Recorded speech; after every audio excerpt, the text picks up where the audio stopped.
Assalamualaikum, selamat pagi pemirsa. Saya MZ Ardiwinata selama 60 menit ke depan. Seperti biasa akan menemani Anda menikmati pagi yang lebih berisi. Inilah Cakrawala. Seorang anak tewas tertimpa tembok akibat aksi freestyle. Ekonomi sulit, seorang ibu nekat curi puluhan telur di minimarket. Irwan Musyri, suami Maya Estianti diperiksa KPK. Kita awali informasi pagi ini pemirsa dari Jakarta. Tawuran antar dua kelompok warga kembali pecah di Johar Baru, Jakarta Pusat. Selain membuat warga resah, tawuran yang terjadi dua kali ini mengakibatkan kaca pecah karena lemparan batu.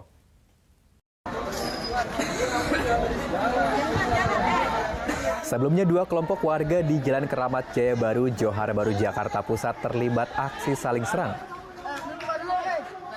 Berbekal kayu, batu, hingga senjata tajam, dua kelompok warga terlihat berupaya melancarkan serangannya ke arah lawan. Sangat meresahkan sekali karena ini udah hampir udah sering kali gitu, bukan cuma di daerah sini aja, hampir semua daerah Kecamatan Johar Baru itu udah sering banget gitu. Aksi tawuran juga kembali pecah pada Rabu dini hari. Tak hanya menggunakan senjata tajam, para remaja juga terlihat membekali diri dengan petasan hingga pecahan botol. Tawuran yang terjadi dua kali berturut-turut membuat warga sekitar resah. Terlebih, aksi saling serang terjadi di tengah pemukiman padat. Tawuran membuat kaca mobil warga pecah akibat diduga terkena lemparan batu. Terima kasih pemirsa, Anda masih kembali bersama kami tentunya hanya di Cakrawala. Ya, pemirsa, lagi-lagi perundungan pelajar perempuan terjadi. Kali ini terjadi di Mamuju, Sulawesi Barat.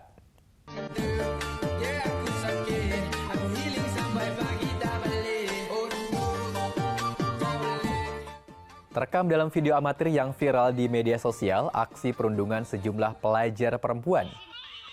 Seorang pelajar dirundung di salah satu rumah di Mamuju, Sulawesi Barat. Dalam video yang beredar di media sosial, diketahui ada dua lokasi tempat dilakukannya aksi perundungan.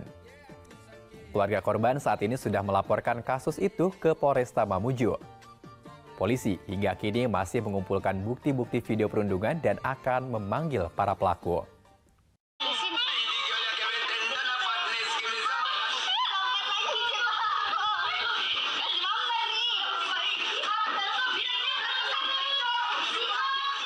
Lagi-lagi aksi kenakalan remaja memakan korban jiwa. Seorang bocah 8 tahun meninggal dunia tertimpa tembok ketika sedang mengambil wudhu di Masjid Raya Lubuk Minturun. Tembok beton rubuh karena kelakuan pelajar sekolah menengah Pratama yang melakukan aksi freestyle menabrak tembok pembatas lokasi wudhu dan parkiran. Awalnya terlihat dalam rekaman video ada dua bocah yang sedang mengambil air wudhu di masjid ini. Namun mirisnya, sesaat kemudian datang pelajar lain dengan sepeda motornya berkecepatan tinggi. Ini yang terjadi. Tembok samping parkiran masjid yang berada tepat di atas lokasi wudhu roboh seketika. Satu bocah tak nampak lagi. Dia sudah tertimpa tembok itu. Temannya langsung kebingungan dan mungkin mencoba mencari pertolongan. Bocah berusia 8 tahun itu sempat dibawa ke rumah sakit terdekat. Namun luka serius di bagian kepala membuat nyawanya tak terselamatkan. Peristiwa naas ini pun viral di media sosial. Jajaran Polres Padang Sumatera Barat segera datang ke lokasi dan memberi garis polisi. Rekaman kamera pengawas diamankan, juga sejumlah saksi dimintai keterangan. Tak butuh waktu lama penyelidikan, polisi langsung mengamankan pelajar freestyle yang menyebabkan seorang bocah tewas. Si pelajar hingga kini belum ditahan dengan pertimbangan masih di bawah umur. Baik, dan ini perlu diwaspadai ya pemirsa, bagi Anda terutama orang tua yang mempunyai anak di bawah umur ini jangan sampai tentunya sudah membawa kendaraan. Apalagi nanti tentunya bisa membahayakan. Baik, dari Padang kita kembali ke Jakarta. Dukungan terhadap warga Melayu di Rempang ini terus berdatangan. Kali ini di Jakarta, sejumlah massa yang tergabung dalam Gerakan Nasional Pembela Rakyat atau GNPR menggelar unjuk rasa bertajuk Aksi 209 Bela Rempang di kawasan Patung Kuda, Jakarta Pusat.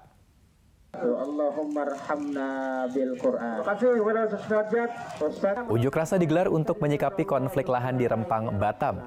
Aksi 209 diikuti oleh lebih dari 100 ormas dan komunitas. Ada sejumlah tuntutan yang disuarakan masa aksi. Di antaranya meminta pemerintah mengembalikan hak rakyat. Aksi bela Rempang. Allahu Akbar. Kita beralih ke Batam, pemirsa, masih soal Rempang. Jadi pemerintah melalui Badan Pengusahaan atau BP Kawasan Batam sudah merampungkan sejumlah hunian sementara bagi warga Pulau Rempang dari 3 kampung yang harus relokasi akibat terdampak proyek pembangunan kawasan Eco City Rempang. Para warga tersebut rencananya akan dipindah ke sebuah kompleks perumahan. Berikut tim Liputan TV One akan menunjukkan seperti apa rumah relokasi yang akan dihuni warga Rempang. Pemirsa, bangunan di belakang saya ini merupakan rumah susun milik BP Batam yang berlokasi di kawasan Kabil. Rencananya di kawasan rumah susun ini akan disediakan sebanyak 312 kamar bagi warga Pulau Rempang yang sudah bersedia dipindahkan ke hunian sementara sembari menunggu progres pembangunan hunian tetap selesai. Kita lihat yuk bagaimana kira-kira kondisi ruangan yang nantinya akan dihuni warga. Rusun milik BP Batam yang terdapat di kawasan Kabil ini memiliki 7 blok bangunan rusun. Tempat ini akan menjadi salah satu lokasi hunian sementara warga Pulau Rempang. Di sini akan disiapkan sebanyak 312 kamar yang terletak di blok K dan L dan sisanya berada di 5 blok lainnya dalam satu kawasan. Nah, ini adalah salah satu kamar. Dan menurut informasi, jenis kamar untuk blok K dan L ini sama semuanya, yaitu kamar tipe 24 dengan ukuran 4x6. Dan di sini tersedia 2 tempat tidur, kemudian ada 2 meja kecil, dan di sini juga tersedia 2 lemari berukuran kecil, pemirsa. Nah, selain 2 lemari ini, di sini juga ada tersedia 2 kamar mandi sebelah sini. Ini adalah kloset. Kemudian di ruangan satu lagi yang bersebelahan juga terdapat 1 kamar mandi. Sementara untuk dapur khusus untuk blok K dan L tersedia dapur umum yang ada di setiap lantainya. Nah, selain rumah susun juga nantinya ada rumah landed yang juga akan disiapkan oleh BP Batam bagi warga yang tidak bersedia ataupun tidak mau tinggal di rumah susun. Dari Batam, Kepulauan Riau, Wanasari Hairil Arisandi, TV One mengabarkan. Kita ke informasi selanjutnya, pemirsa. Brigadir Polisi Anumerta Rudi Agung Ashari, anggota Brimob Sulawesi Utara yang ditugaskan di Batalion Pelopor B Inuwai Bolang Mongondo, gugur dalam kontak tembak senjata dengan kelompok kriminal bersenjata di Papua. Saat pemakaman, keluarga histeris menangis.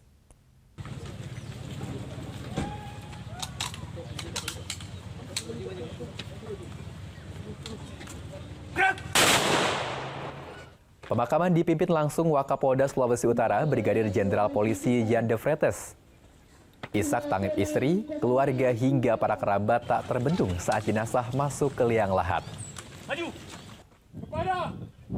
Sebelumnya diketahui Brigadir Polisi Rudi Agung Ashari, anggota Brimob Sulawesi Utara yang ditugaskan di Batalion Pelopor B Inuwai Bolang Mongondo ini, gugur dalam kontak tembak senjata dengan kelompok kriminal bersenjata KKB Papua yang terjadi di Kampung Yapimakot, Distrik Serambakon, Kabupaten Pegunungan Bintang, Provinsi Papua Pegunungan.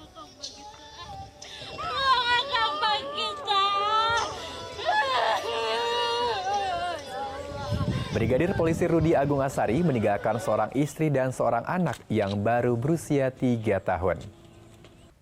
Kita kembali lagi ke Jakarta, pemirsa. Komisi Pemberantasan Korupsi memeriksa Irwan Musyri yang merupakan suami dari selebritas Maya Estianty. Irwan diperiksa sebagai saksi terkait kasus dugaan korupsi mantan Kepala Bea Cukai Yogyakarta, Eko Darmanto.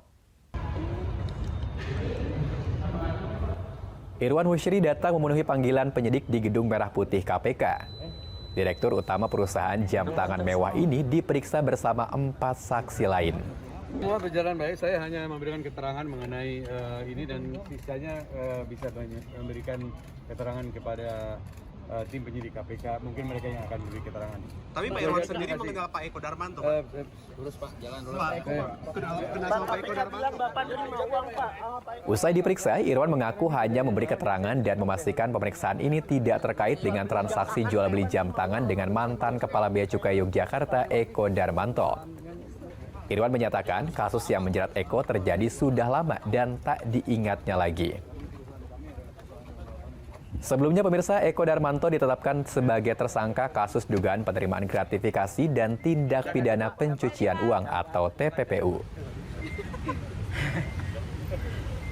Kita beralih ke informasi lain. Warga Desa Buhu Jaya, Kabupaten Pohuwato, Gorontalo digegerkan dengan penemuan butiran emas di pesisir pantai wisata Alumbango. Berikut bisa kita lihat warga setempat berbondong-bondong mendulang emas dengan alat seadanya di pesisir pantai.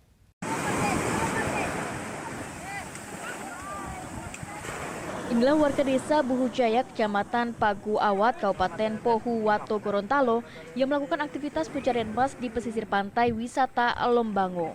Aktivitas ini dilakukan warga setelah viralnya sebuah video yang memperlihatkan seorang warga yang menemukan butiran emas di kawasan pesisir pantai. Warga setempat yang penasaran dengan hal tersebut berbondong-bondong mendulang pasir di kawasan pesisir pantai untuk mendapatkan emas.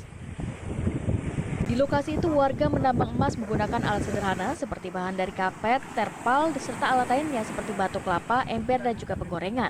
Warga sempat mengaku beralih profesi menjadi pendulang emas karena saat musim kemarau, warga tidak bisa melakukan aktivitas di kebun mereka. Hasilnya setelah mencoba melakukan mendulang emas di pesisir pantai, warga berhasil mendapatkan sejumlah butiran emas. Cari di tempat lain kalau bagaimana cara ini mau dapat uang lantaran orang masyarakat ini susah. Jadi mencoba di laut Bu ya? Iya, terampil pencaharian cuma tambang, di samping tambang kebun apa dulu? Kemarau, musim kemarau tidak ada hujan. Bagaimana berkebun? Tidak boleh. Jadi panas dalam, luar dalam lagi ini yang panas ini bukan lagi dalam. Jadi pas dicoba di pinggir laut, di pesisir laut itu? Tidak ada. Iseng-iseng, alhamdulillah mungkin Tuhan so kasih kamar itu rezeki. Dari pengakuan warga, di lokasi tersebut sudah ada yang berhasil mendapatkan butiran emas hingga 2 gram dalam sehari. Saat ini, Kabupaten Pohuwato memiliki 21 wilayah pertambangan rakyat. Wilayah tersebut terbagi di beberapa tempat yang ada di Pohuwato, tak terkecuali di Kecamatan Paguan. Ekonomi sulit, seorang ibu rumah tangga jadi pencuri puluhan telur minimarket. Selengkapnya sesaat lagi, tetaplah bersama kami di Cakrawala.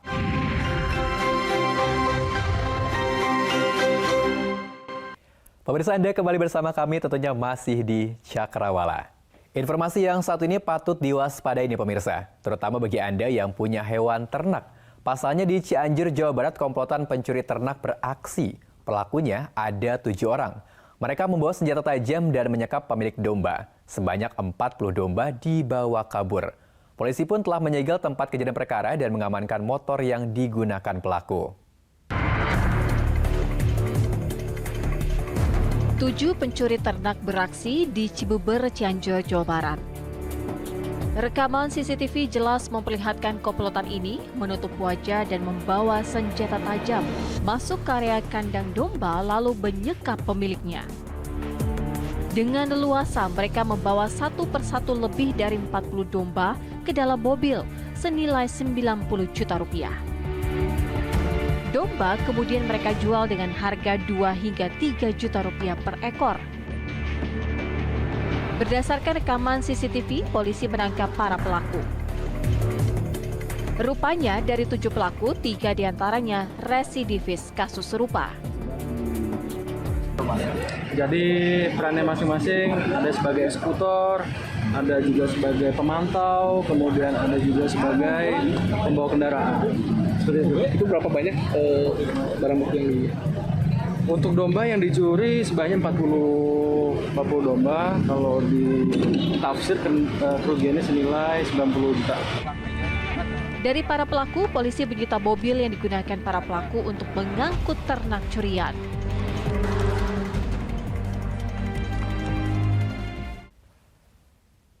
Baik, lagi-lagi masih tentang kasus pencurian pemirsa. Berdalih tidak punya uang untuk makan, seorang ibu rumah tangga nekat mencuri 20 butir telur di sebuah minimarket di kawasan Jurang Mangu Barat, Pondok Aren, Tangerang Selatan, Banten. Meski bersalah, pihak kepolisian akhirnya membebaskan pelaku karena unsur kemanusiaan. Puji Lestari, seorang ibu rumah tangga yang berusia 44 tahun ini terus-terusan menangis usai tertangkap tangan mencuri 20 butir telur ayam. Sambil menangis, wanita memakai kaos dan juga jaket merah ini menyatakan penyesalannya di hadapan polisi. Sebelumnya, pelaku yang masuk ke dalam minimarket seorang diri ini sempat dicurigai gerak-geriknya oleh seorang karyawan minimarket. Saat diperiksa, ternyata pelaku menyembunyikan 2 plastik berisi telur ayam di badannya. Di hadapan polisi, Puji mengaku nekat mencuri 20 butir telur ayam seharga Rp60.000 untuk kebutuhan makan keluarganya. Ia terpaksa melakukan tindak kejahatan sebab sang suami yang bekerja sebagai ojek online tidak memiliki penghasilan tetap. Pihak minimarket kemudian melaporkan kasus pencurian telur itu ke Polsek Pondok Aren. Melihat kondisi ibu tersebut, polisi kemudian membayarkan uang belanja telur kepada pihak minimarket. Dan melihat kondisi bahwa ibu-ibu ini hilaf pada saat dia di salah satu retail, dia ngambil telur. Setelah dilakukan interogasi bahwa memang kebutuhan hidup hari ini dia tidak ada, beras tidak ada, dan dia nekat untuk ngutil telur. Alhamdulillah, saya perintahkan kepada babin kami dan perwira yang ada di TKP untuk menyelesaikan dan membayar semua. Meski bersalah di mata hukum, pelaku akhirnya dibebaskan polisi karena unsur kemanusiaan. Setelah sebelumnya diberi himbauan dan juga peringatan untuk tidak mengulangi lagi perbuatannya.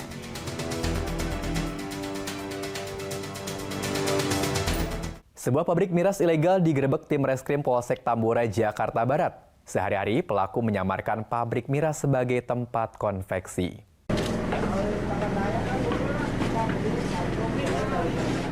Ruko berlantai 4 yang berada di daerah padat penduduk di kawasan Tambora digerebek Satreskrim Polsek Tambora. Ruko tersebut merupakan pabrik miras ilegal. Pelaku dalam 1 bulan dapat menghasilkan puluhan drum yang berisi miras jenis ciu dengan pendapatan Rp60 juta per bulannya. Selain menangkap sejumlah pelaku, polisi juga menyita sejumlah barang bukti mulai dari drum hingga bahan pembuatan miras. Untuk mempertanggungjawabkan perbuatannya, pelaku dijerat dengan pasal berlapis. Baik pemirsa, kita ke Gresik, update tentang siswi SD yang tercolok oleh tusukan bakso. Keluarga siswi SD di Gresik yang menjadi buta akhirnya mendapat pendampingan hukum dari LBH IPHI Jawa Timur. Keluarga korban berharap anaknya mendapatkan keadilan dan perawatan, baik medis serta psikologis. Pihak LBA juga meminta kepala sekolah bertanggung jawab dalam kasus ini. Samsul Arif, orang tua SA, siswi SD yang mengalami perundungan hingga buta oleh kakak kelasnya, mendatangi kantor Lembaga Bantuan Hukum Ikatan Penasehat Hukum Indonesia atau LBH IPHI Jawa Timur, Rabu siang. Ia minta pendampingan hukum agar kasus yang menimpa anaknya dapat diusut tuntas. Orang tua korban telah melapor ke polisi sejak 28 Agustus 2023 lalu, namun baru diselidiki setelah kasus yang menimpa anaknya viral. Akibat perbuatan kakak kelasnya, mata kanan korban buta dan ia pun trauma. Sampai saat ini masih belum mau sekolah dan sekarang sudah saya serahkan kepada LBHI untuk menyelesaikan masalah ini, dan saya sangat berterima kasih kepada Bapak Haji Abdul Malik dan tim yang telah turut membantu saya dalam mendampingi proses hukum yang berlangsung sekarang ini. Terima kasih. Berarti anak sampai sekarang nggak berani ya sekolah ya? Iya. Setelah kejadian masih trauma. Ya, masih trauma. Mas, harapan keadilan apa yang diinginkan orang tua Mas dengan kejadian ini? Kesehatan dan pemulihan secara psikologis ini. Pihak LBH IPHI menyatakan saat ini polisi masih melakukan penyelidikan. Pengacara keluarga korban juga menyesalkan sikap kepala sekolah yang tidak kooperatif dan dinilai menghalangi penyelidikan kepolisian. Kami sangat menyesalkan ya, kepala sekolah ya, di mana anak ini sekolah, kepala sekolah ini perempuan.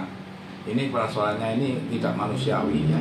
Ini kejadiannya ada sekolahnya, ya tidak manusiawi, tidak datang, tidak apa, peristiwa tidak ditanyakan. Ya. Kepala sekolah ini memang benar-benar jahat sekali menurut saya sebagai penasihat hukum ya. Karena dia sudah tidak bisa membantu, tidak kooperatif, CCTV di sekolah itu sampai tidak dimatikan. Oleh karena itu kita minta pada polisi penyidik harus diaudit CCTV-nya itu atau dilaporkan. Kalau kepala sekolah ini tidak kooperatif ya, saya minta kepala sekolah ini bisa dijadikan tersangka. Sementara itu, tim Sus Satreskrim Polres Gresik terus melakukan penyidikan kasus siswi sekolah dasar yang mengalami kebutaan karena ditusuk menggunakan tusuk bakso di UPT SDN 236 Gresik. 156 kakak kelas korban SA mulai dimintai keterangan polisi terkait perundungan yang terjadi pada acara perlombaan 17 Agustusan di lingkungan sekolah. Dengan didampingi oleh orang tua sebanyak 156 kakak kelas korban SA di UPT SDN 236 Gresik mulai menjalani serangkaian pemeriksaan penyidik tim Sus Satreskrim Polres Gresik. Pemeriksaan tahap pertama yang dimulai sekitar jam 2 siang usai pulang sekolah itu dilakukan di Balai Desa Radu Padangan, Kecamatan Menganti, Gresik. Kasat Reskrim Polres Gresik, AKP Aldino Primawirda yang merupakan pimpinan tim Sus mengatakan jika pemeriksaan sebanyak 256 siswa kakak kelas korban SA itu akan dilakukan dalam 2 gelombang.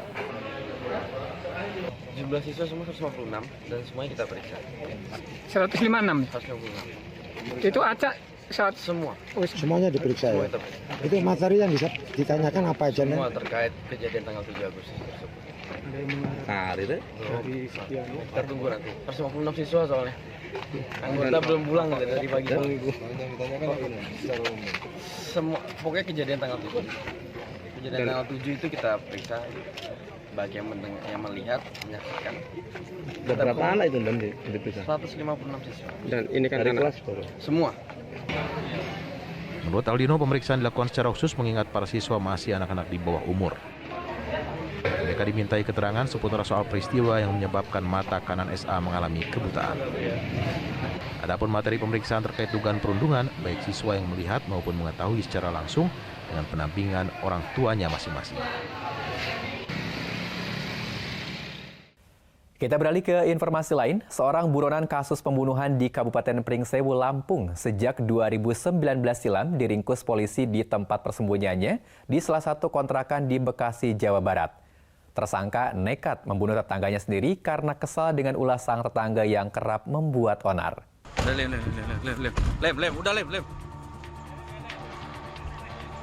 Polres Lampung Tengah menggerebek rumah kontrakan yang berada di Kabupaten Bekasi untuk menangkap tersangka bernama Aswin.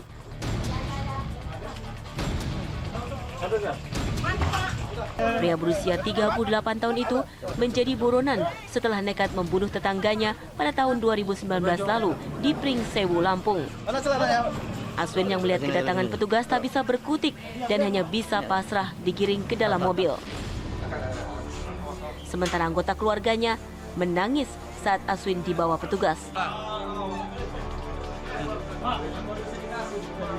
Menurut petugas, pembunuhan dilatar belakangi sakit hati tersangka Aswin dan satu tersangka lainnya terhadap tetangganya. Tersangka menuduh korban kerap membuat onar di lingkungan kontrakan mereka, seperti membuang sampah sembarangan dan memainkan suara knalpot motor yang bising. Ya, dia bunuh orang. Korban sering mengata-ngatai saat mabuk, sering mengatai dan berkata kasar dan menantang pelaku untuk berkelahi, sehingga pelaku sendiri berniat dengan membawa senjata tajam dari rumahnya dan mengajak yang bersangkutan untuk minum miras. Setelah itu, setelah yang korban mabuk, dibawalah korban ke jembatan kembar di daerah seperti Mataram, di lintas timur, dan dilakukanlah pembunuhan di sana. Polisi menyita pakaian korban sebagai barang bukti, sementara untuk senjata tajam yang dipakai membunuh korban sudah dibuang tersangka. Atas perbuatannya, tersangka terancam hukuman 15 tahun penjara.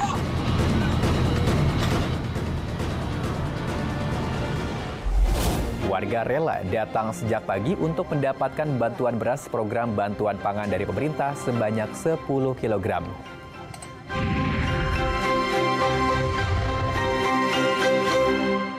Si jago merah melalap gudang arsip Puskesmas Bangilan di Kabupaten Tuban, Jawa Timur.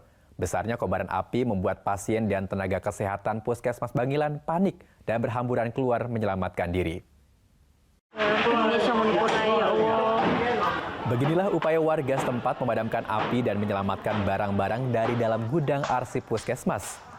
Namun karena barang di dalam gudang didominasi kertas yang mudah terbakar, si jago merah pun sulit dijinakkan.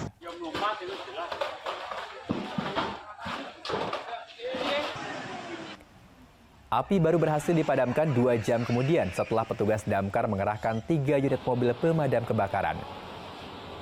Meski sempat menimbulkan kepanikan dan nyaris evakuasi, peristiwa kebakaran ini tak sampai menimbulkan korban jiwa maupun luka-luka.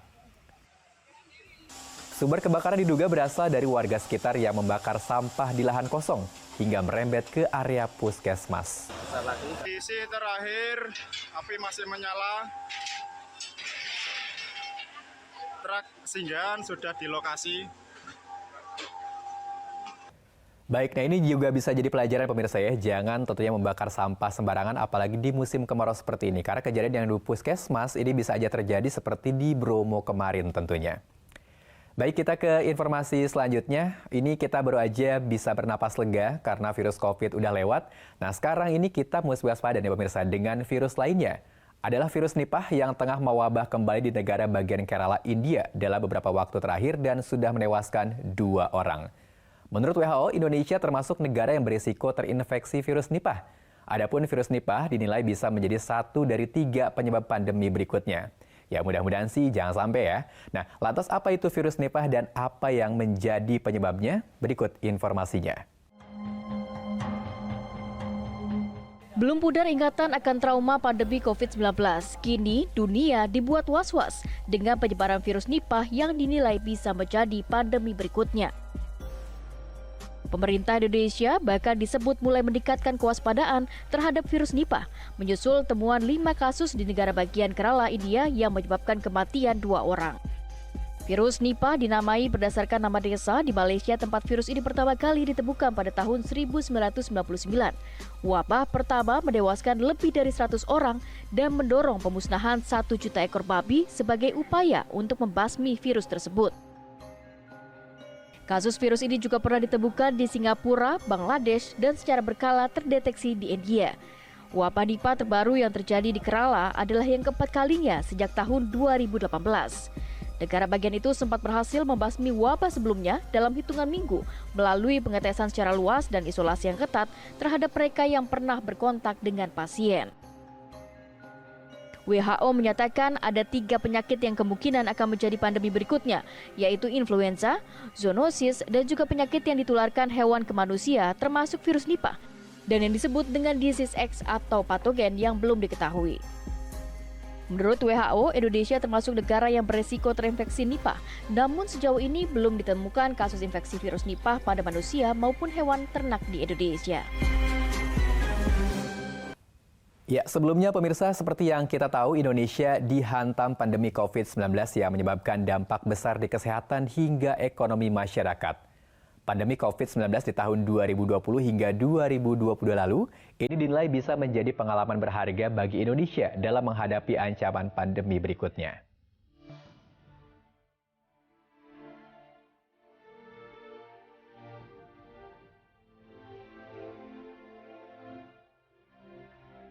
Pemerintah Indonesia telah mengakhiri status pandemi COVID-19 di tanah air pada Rabu 21 Juni 2023 lewat keputusan Presiden Republik Indonesia atau Kepres nomor 17 tahun 2023 tentang penetapan berakhirnya status pandemi coronavirus disease 2019 atau COVID-19 di Indonesia.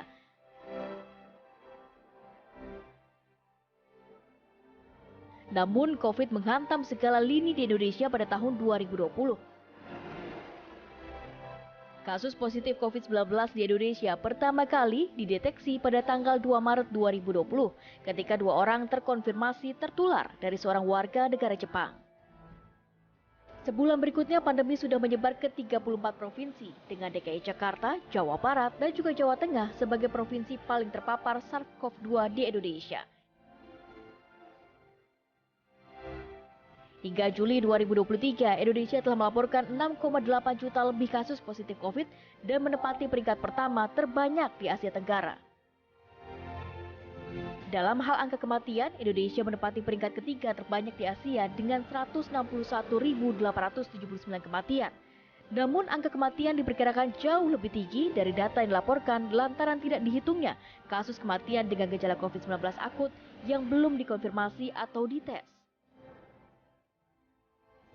Sejumlah kebijakan diupayakan pemerintah selama pandemi COVID-19 seperti pembatasan sosial berskala besar atau PSBB pada tahun 2020, lalu berganti menjadi pembatasan kegiatan masyarakat atau PPKM pada tahun 2021. Presiden pada akhirnya menetapkan COVID-19 sebagai bencana nasional. Kekebalan masyarakat akan COVID-19 saat ini disebut sudah sempurna seiring program vaksinasi yang berjalan dengan cukup baik. Meski status pandemi sudah dicabut, namun trauma akan sebaran virus yang mematikan masih membekas di benak masyarakat. Pemerintah dituntut bisa mengantisipasi dengan cepat akan penyebaran potensi wabah baru yang bisa menjadi pandemi berikutnya layaknya COVID-19. Kesadaran masyarakat dalam menghadapi bencana kesehatan semacam COVID juga diperlukan dengan tertib memakai masker, menjaga kesehatan, dan juga membersihkan diri dengan baik.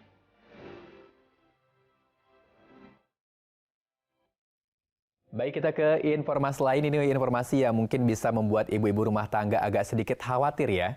Jadi tingginya harga beras pemirsa di pasaran ini membuat ratusan warga di Purwakarta, Jawa Barat rela antri panjang demi mendapatkan bantuan beras dari pemerintah. Antrian warga di kantor pos ini bahkan nyaris hingga ke jalan raya.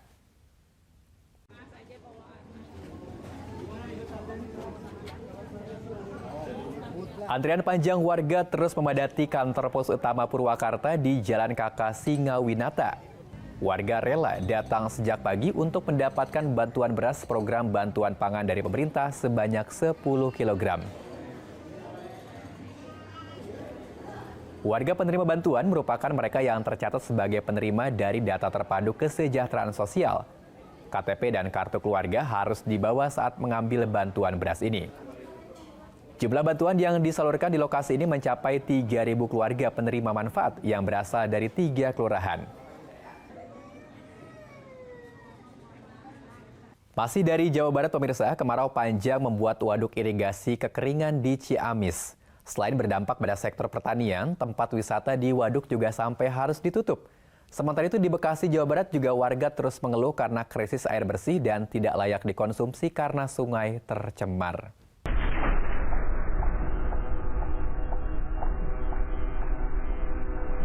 Waduk Seturan Cabungur mengering akibat musim kemarau panjang. Tampak sumber mata air yang berada di tengah waduk hanya tersisa kurang dari 20 cm. Normalnya, waduk ini memiliki kedalaman lebih dari 5 meter. Ratusan hektar lahan sawah milik warga gagal panen. Bagian sisi waduk yang terdampak kemarau ini kini ditanami umbi-umbian oleh warga setempat. Tampak pula 2 unit perahu yang kini tidak bisa beroperasi lagi. Selain berdampak pada sektor pertanian, pariwisata Rancabungur pun sepi pengunjung lantaran wisatawan tidak bisa bermain perahu lagi. Sementara itu, warga di Kecamatan Babelan, Kabupaten Bekasi, Jawa Barat hampir sepekan terakhir mengeluhkan air saluran PDAM yang mengalir ke perumahan warga. Kondisinya berwarna coklat kehitaman serta berbau tak sedap. Tidak lagi layak digunakan untuk keperluan sehari-hari. Kondisi air yang mengalir saat ini pun terbatas hingga berakibat warga kesulitan mendapatkan air bersih. Guna memenuhi kebutuhan air bersih, warga harus meminta air sumur kepada warga lain yang menggunakan sumur bor. Bahkan sebagian warga terpaksa harus membeli air bersih seharga Rp6.000 untuk setiap galonnya. Warga mengaku hingga saat ini belum mendapatkan kompensasi dari PDAM atas kondisi air yang tidak bisa lagi digunakan. Itu ya airnya berbau, terus campur dengan lumpur, busa, nggak layak pakailah, buat MCK juga nggak layak pakai. Kita dari pengurus RT RW juga sudah sempat mendatangin ke sana. Cuman memang permasalahannya itu katanya PDAM-nya karena ada limbah jadi tidak bisa di stop. Memang sana juga hitam. Satu jarang keluar, sekali keluar hitam atau coklat, bau, berbusa, lengket di badan, nggak layak dipakai. Namun kita keluhan terus yang ibu-ibu semuanya udah ngeluh. Tiap bulan yang gajian kecil bayar mahal, air nggak bisa dipakai gitu loh. Yang punya bayi, yang sakit, itu kesulitan air Pak. Untung aja ada tetangga tuh. Sementara itu Kali Bekasi yang menjadi sumber air baku sudah tercemar limbah. Pencemaran kali ini yang terparah hingga berdampak pada produksi air bersih 3 wilayah, Babelan, Pondok Ungu, dan Tarumajaya. Masih tentang kekeringan, nah di tengah sulitnya mendapatkan air bersih ada yang menghebohkan di Pati di pemirsa. Ultraman datang membantu warga. Tapi bukan Ultraman yang membasmi kejahatan ya, melainkan menolong warga untuk mendapatkan air bersih. Siapa ya yang jadi Ultraman ini?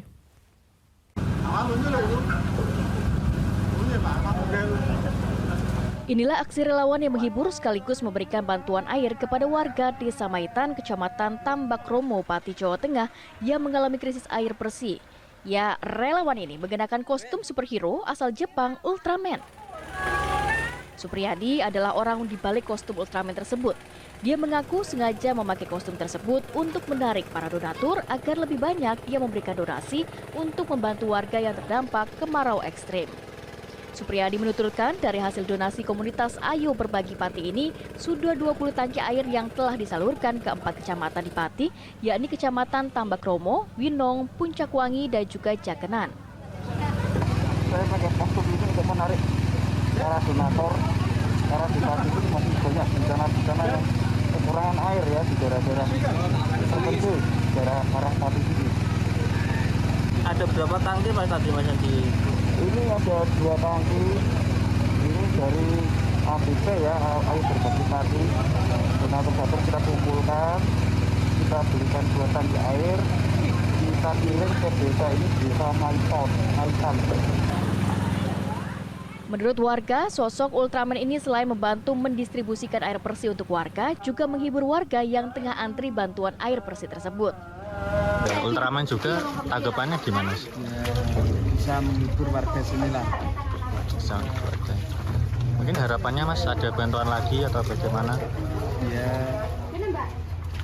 gimana ini kalau masih kekeringan ini ya bisa dibantu lagi.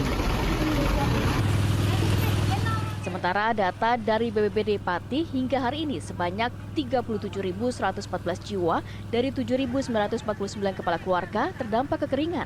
Mereka tersebar di 62 desa dari 9 kecamatan. Seorang nenek 80 tahun hilang di hutan. Informasi selengkapnya akan hadir sesaat lagi. Tetaplah bersama kami di Cakrawala.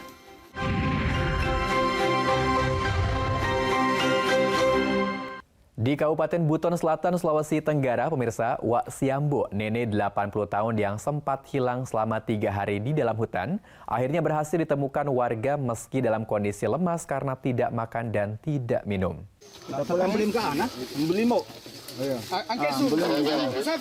Sejumlah warga bersama tim rescue Basarnas dan petugas BPBD Buton Selatan mengevakuasi sang nenek menggunakan tanduk.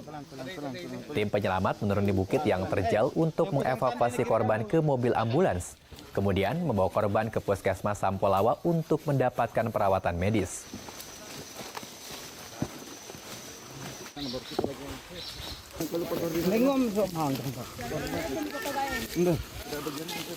Nenek Wak Siambo ditemukan warga yang hendak ke kebun saat melintas di dalam hutan Katolemando, Desa Sandang Pangan, Kabupaten Buton Selatan. Korban diduga kebingungan menentukan arah jalan pulang karena faktor usia yang sudah lanjut. Setelah mendapatkan penanganan medis di puskesmas tempat, nenek Wak Siambo bisa kembali pulang ke rumahnya di Desa Sandang Pangan, Buton Selatan. Siapa biasa yang dia mau begitu? Pemirsa, kalau misalkan di Garut ada adu domba, di Mamasa, Sulawesi Barat ada adu kerbau. Jadi warga Mamasa ini memiliki tradisi upacara pemakaman yang disebut Rambu Solo. Sepekan sebelum jenazah dimakamkan, pihak keluarga menggelar tradisi adu kerbau atau biasa disebut dengan Mapasi Tanduk Tedong. Tidak tanggung-tanggung, puluhan hingga ratusan kerbau diadu di lapangan terbuka dan disaksikan oleh pihak keluarga serta warga setempat.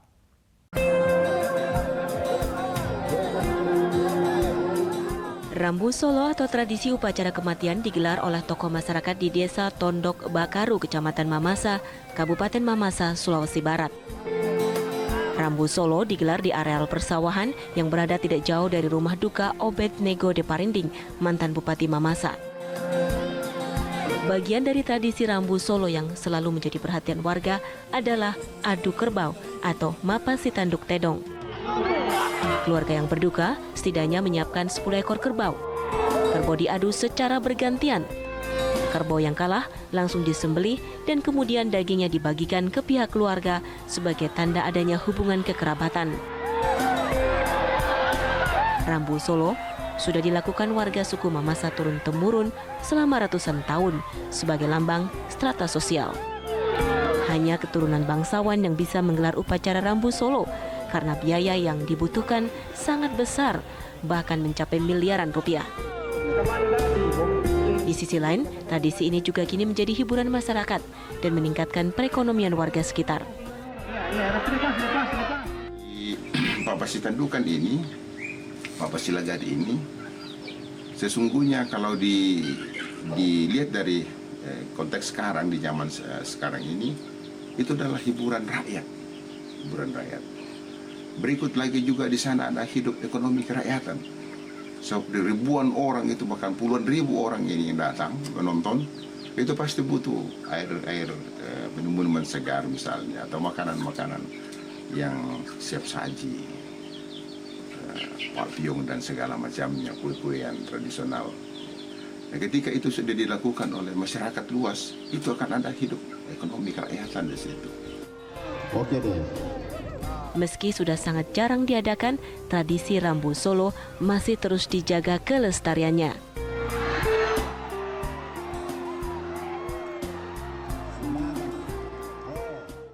Tak terasa pemirsa, sudah 1 jam saya menemani Anda hanya di Cakrawala. Dan jangan lupa tentunya untuk menyaksikan kembali Cakrawala esok jam 7 pagi agar pagi Anda lebih berisi. Saya Enzi Ardianata undur pamit, sampai jumpa lagi dan wassalamualaikum.